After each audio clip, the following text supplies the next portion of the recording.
I'm joined once again by head football coach Mike Whalen. Coach, as we talked about with the guys, upcoming game, Trinity, great rushing attack. What are you guys looking to do this week against such a formidable opponent?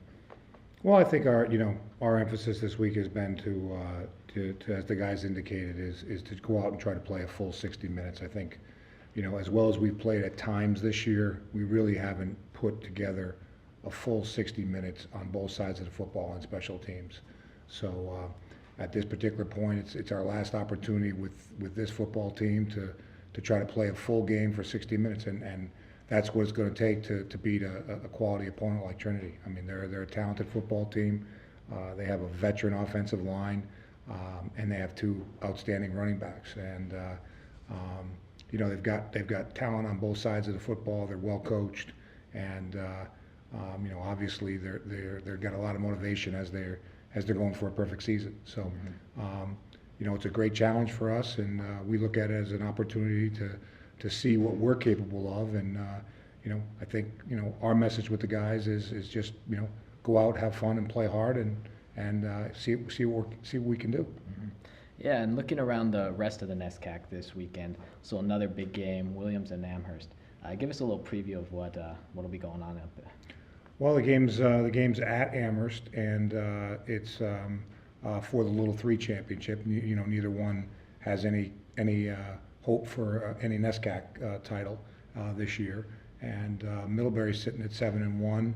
They play Tufts, and so it's likely that Middlebury will finish 7-1, and the outcome of our game will determine whether or not Trinity is the sole NESCAC champion, or whether or not there's a tie between Middlebury and Trinity. And then Bates already has clinched the CBB title, beating both Colby and Bowdoin this year, which and they have an opportunity to finish up 5-3 this year with a win in their last game over Hamilton. So there's a lot of teams that I think are seem to be making or at least trending upwards, and that's a tribute to the coaching staff and how hard people are working at recruiting these days. Yeah, I want to go back, Coach. You mentioned Trinity. If we get the win this weekend, might have a tie with Middlebury in the NESCAC.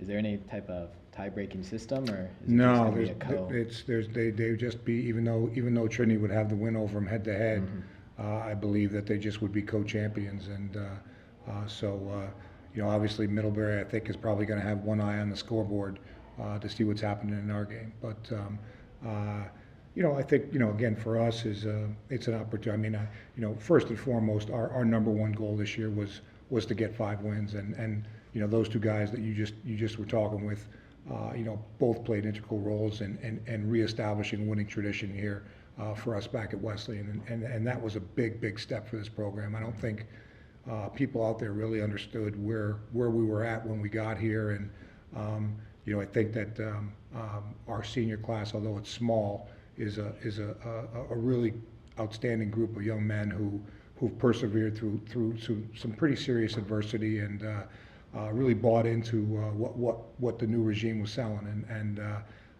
I think that their legacy, regardless of what happens this weekend, is going to be that they were the class that reestablished the winning tradition here at Wesleyan.